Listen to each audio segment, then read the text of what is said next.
Yeah, well, I mean, this is a huge, continually growing milestone. It, It's wild, isn't it? like to get it soundproofed when we went outside, and we were like, this isn't loud. Like we're like, damn near like, Alex, are you playing? And it worked. And it's funny to be like, I know that you had the science down and the math and all that, but to still have that reaction as if we were like, we just winged it. It's like, no, there was so much planning, but still, we don't build studios. From that point on, this place keeps growing. It's insane. It's like, of course, you got to get emotional because it's like a child. It's growing. Well, watching it's like a teenager.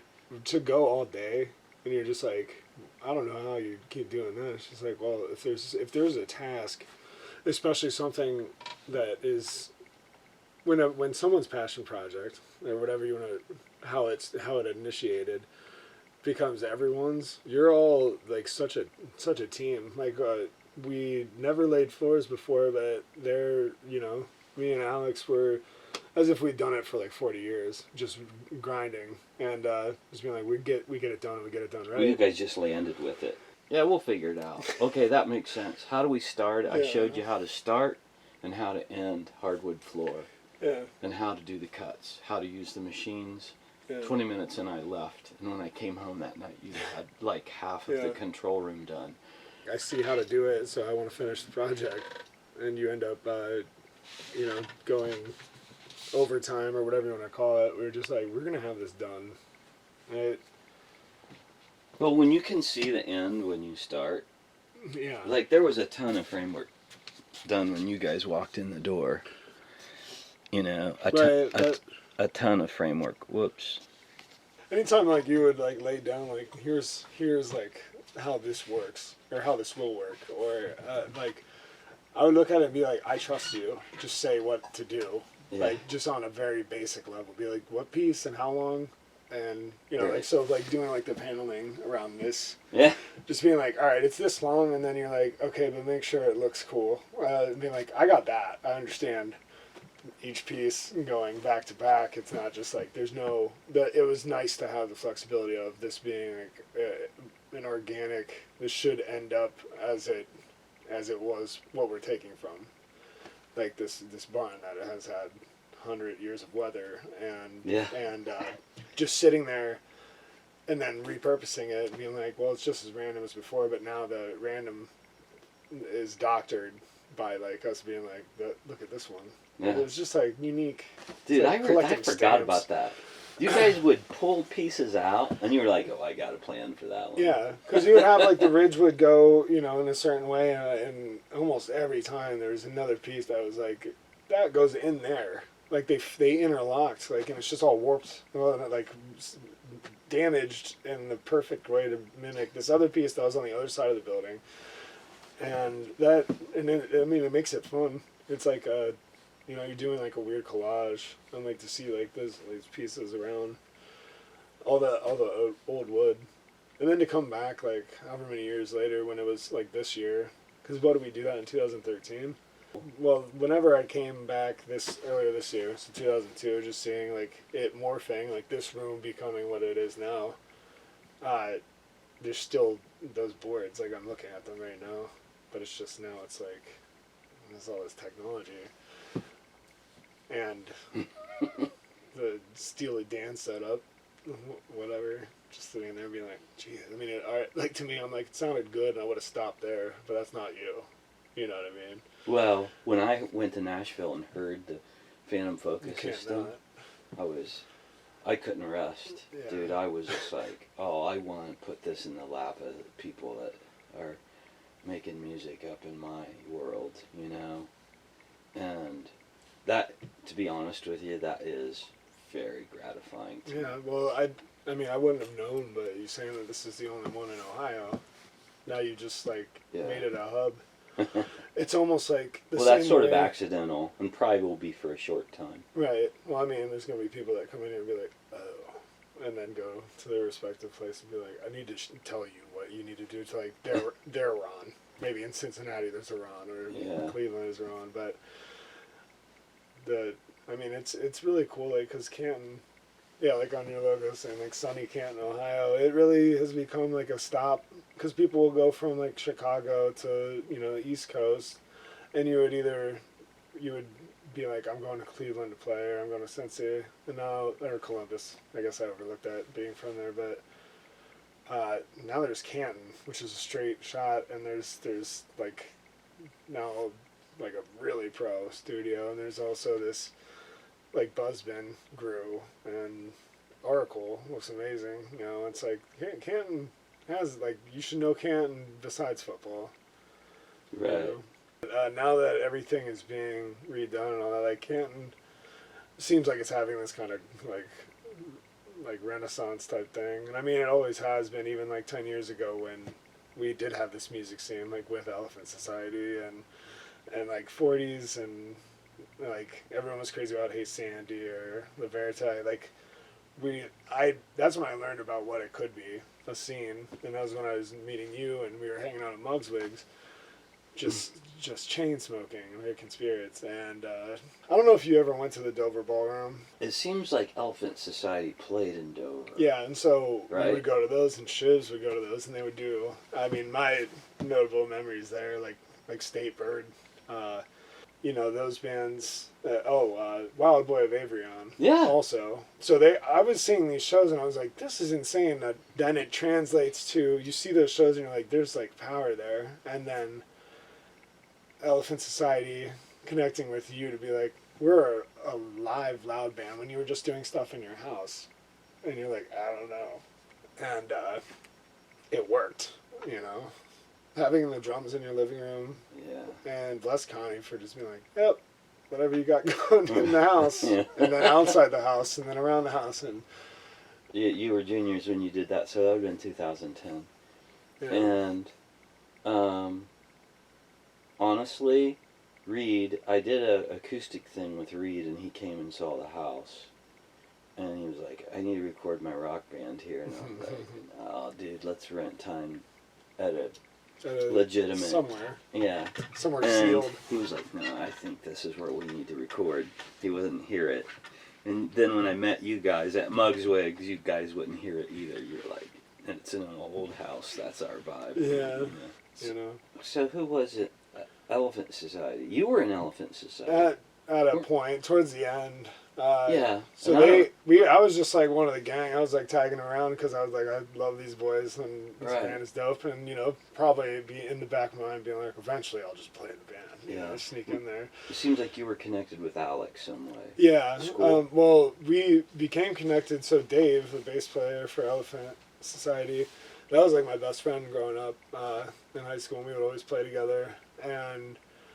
But we started hanging out there, and I was like, this is great. Like, and Alex had his parents also super generous with, you know, all right, my son's a drummer, so here come a bunch of other musicians to play in our house loud and learning the whole time, playing sloppily and experimenting a lot. And so I was always jamming with them and going to shows with them. And then me and Dave being friends, that's when I started Shivs, was with Dave. And then we had a drummer who was Warren, which is in my band now, Ratterall. That's the bass player, but he was playing drums because he's from Canton as well. But Warren went to college, and me and Dave went to college, so we were still buds. And then we poached Alex as the drummer because it's like, he's great. And that was the beginning of Shivs, was me, David, and Alex. And then I think during that we were playing like these Shivs and Elephant Society. I remember going out like somewhere in Alliance. I think it was in Alliance. Like we played like this garage show.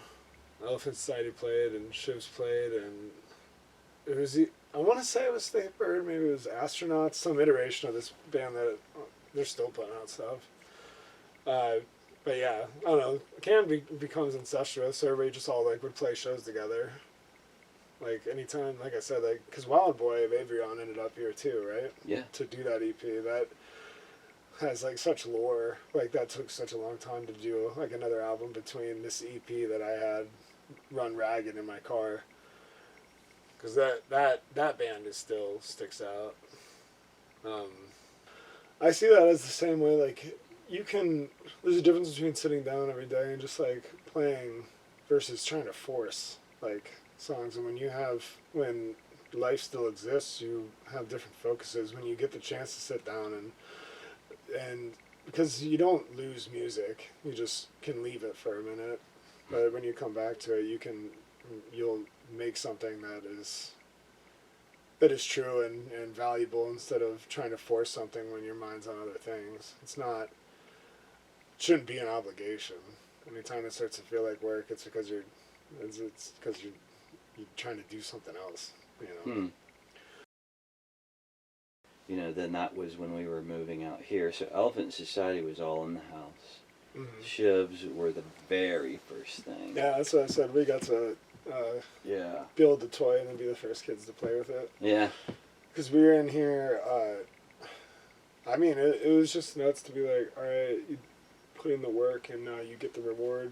Like, so, I mean, you know, as far as actual time goes, it wasn't quick, but it was just like, it didn't feel like much to get to do what we did. You know, what the gift that you gave us was what was huge. But the work that we put in work, sure, we were sweating and all that, but it was fun. And it was like, and we learned how to use our fucking hands and you know, serve a purpose. Otherwise, like, could have been that summer just being like, yeah, we'll put off any type of recording and, you know, drink beer on a boat. Not a bad thing, but but now we have this thing to show for that other people are able to come in and enjoy and get this product from.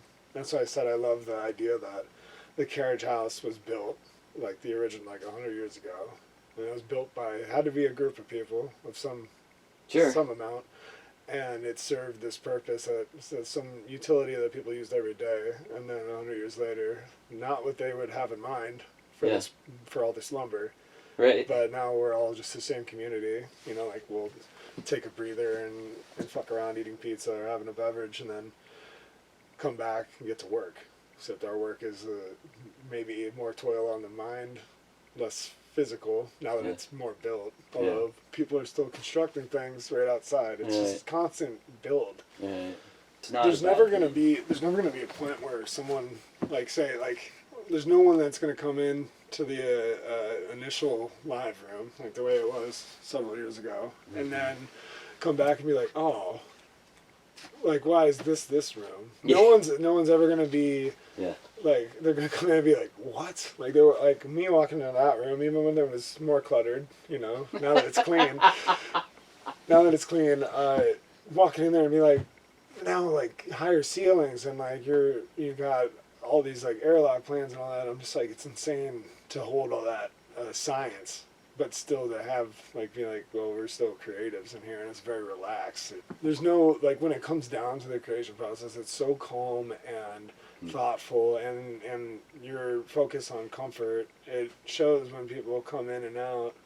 I said it in the writing, just to have so many eyes, just like that, people that were wondering like what was going on here, like when we were building, and I'm sure that always is the case, to be like, come see it, just come find out.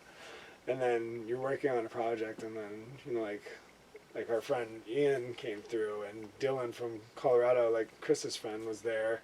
Cole Taylor was there. Greg Sneer was, I think, interning with you at the time. John King, of course. We had Kiana come and sing. All these people, and like it makes it so awesome when there's like all these like ears and eyes either on your music or just like to like talk to. It's refreshing to have the community.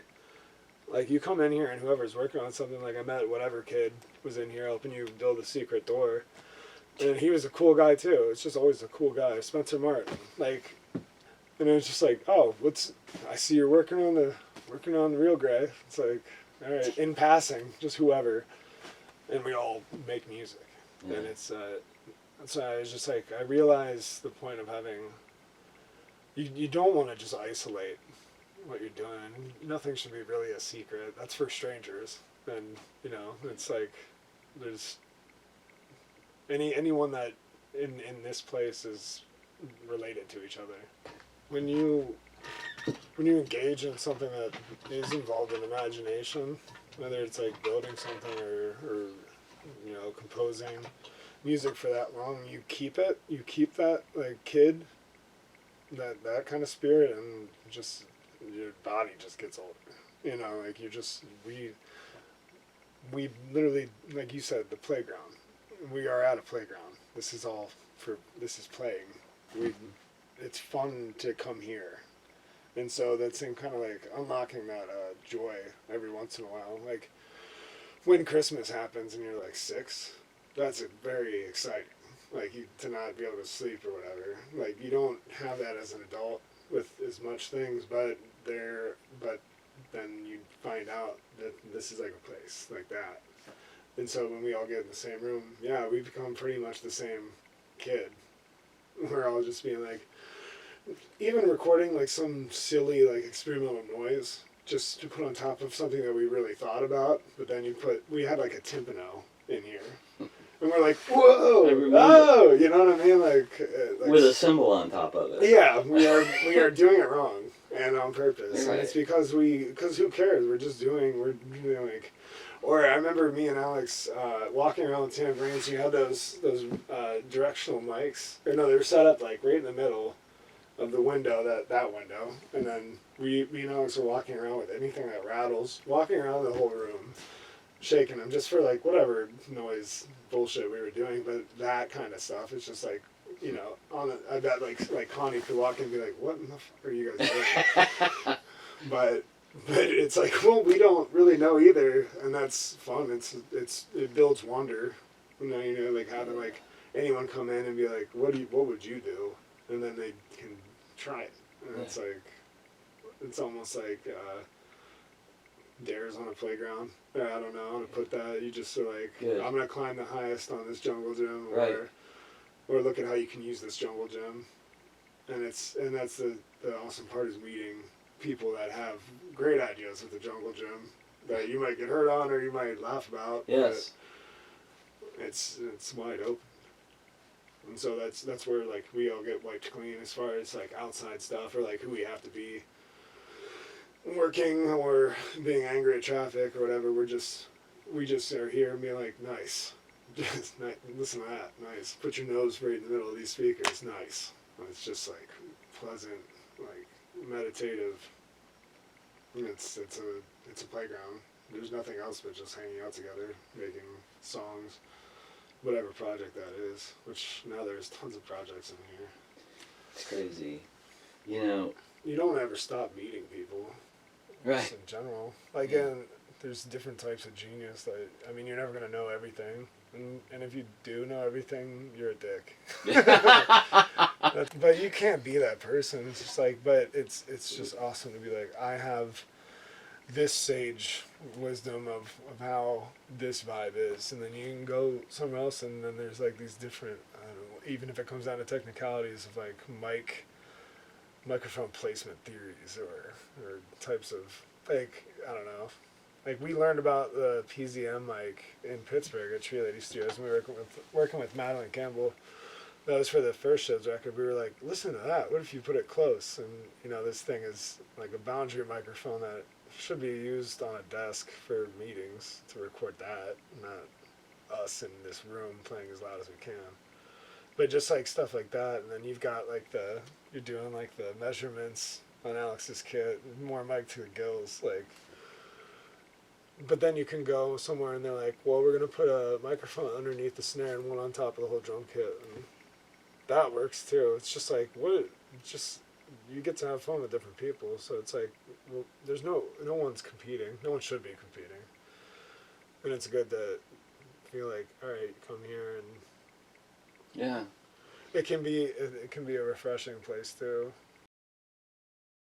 I know it's like, so being in the room, since we reamped, we had the headphones on. I up to that point had been like, it's gotta be loud, like to play and feel as close to live as that punching in the face is and can be.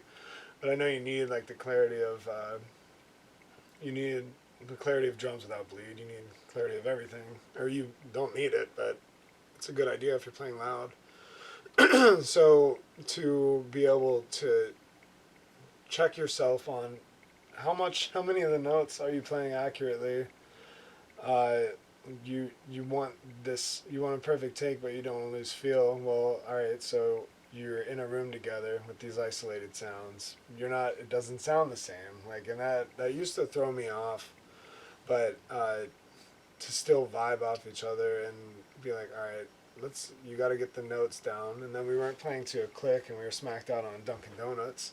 So we had our day where we played a whole set of the songs faster and some days slower. And you find that sometimes the vibe is there's a certain sweet spot in all your songs. Sometimes you play too fast, which was unheard of for this punk band. You know, for Shivs to be like, we drive it down your throat the whole time, and the time changes are hard cuts. You know, everything is supposed to be like, oh, taking it back, and then you're headbanging, and then you're like confused. And we like that. We like to be a barrage, but when you're being a barrage of sound, doesn't mean that you play recklessly.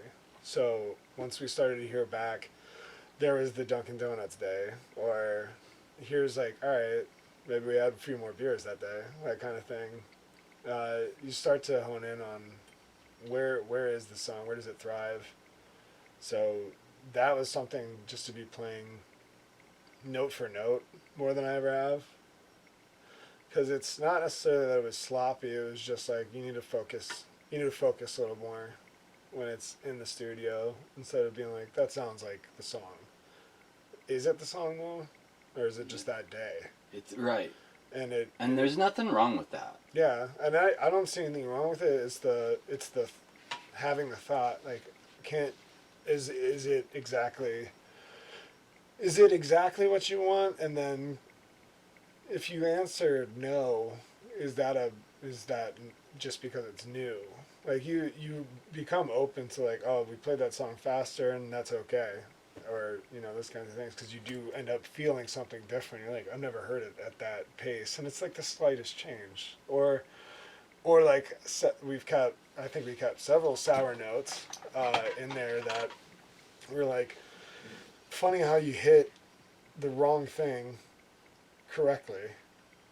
It's not what you play normally, and it's just what your hand did that day. And we kept a lot of that shit because it gave it this personality, just to be like, I know on like it was just a couple times me and Chris being like, what do you know, keep that maybe, just because it's genuinely what happened. I don't know, there's something to be said about listening back, and I think listening back the way we were doing that, which was playing a full set, recording just consecutively, and then being like, all right, on that day, we like, you know, track 2, 3, and 8, and then the next day, I like 3, 5, and 6, and 7.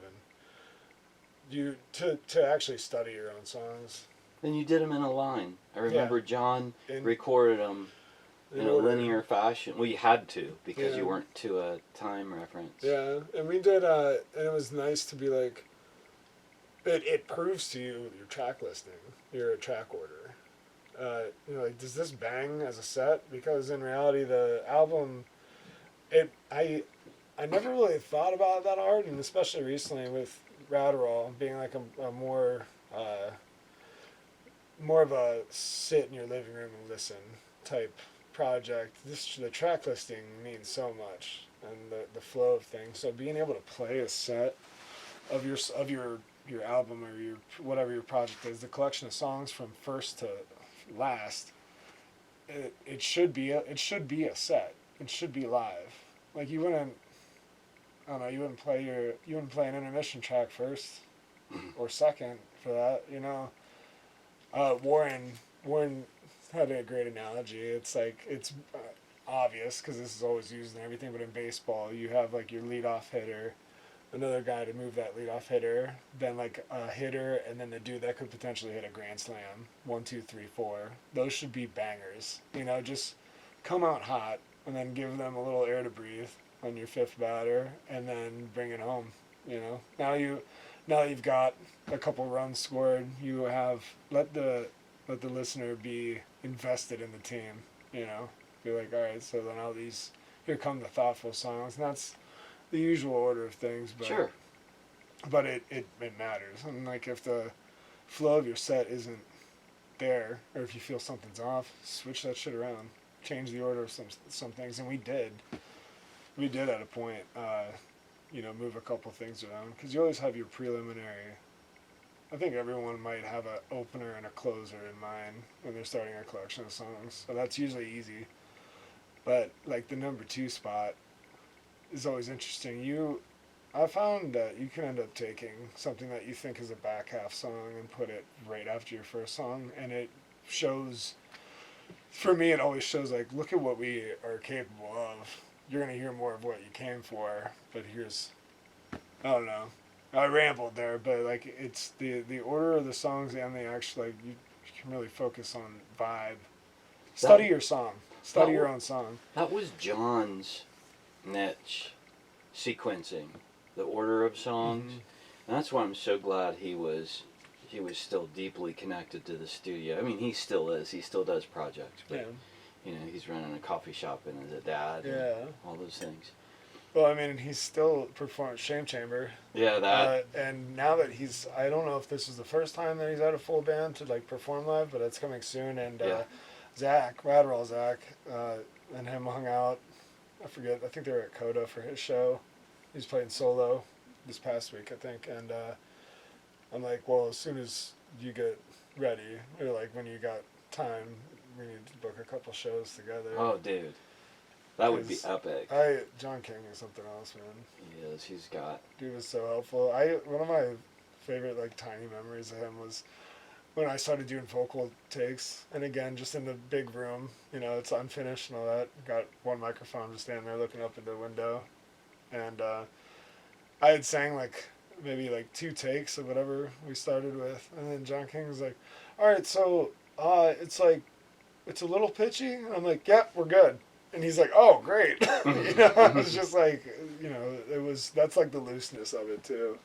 Being like, we're not striving. This is like a, you know, AA colloquialism, but we strive for perfection, but, you know, it's just progress.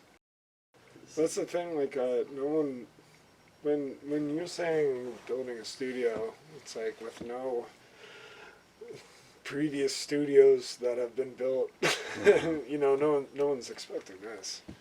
You know what I mean? Like it's you can say that, and especially like Alex's dad would expect, like, yeah, we hung carpets in the basement, not some other auxiliary building. It's in someone's house. It's got carpets and just old carpets, and some of them might smell like trash. You know, like that's the studio. It's like, no, this is real. I remember too, like hooking up the electricity and Chris getting jolted that one night. He's just like, I feel weird. Dude, just all that stuff. And then like our friend Colin just came down from Cleveland. That was the other dude that like helped us just the one day hanging steel. Yeah, he helped us goop. Yeah, and I was like, if you want to do this, you're gonna be like itchy, and he's just like, yeah, you know, it's just like that kind of person, like those people all the time. Everyone was just like, dude, this is just a great project. As if we were just, I don't know. It was like such a field of dreams type thing. What you got there? Am I supposed to mix this with something? From the facial expression you just made, I think so.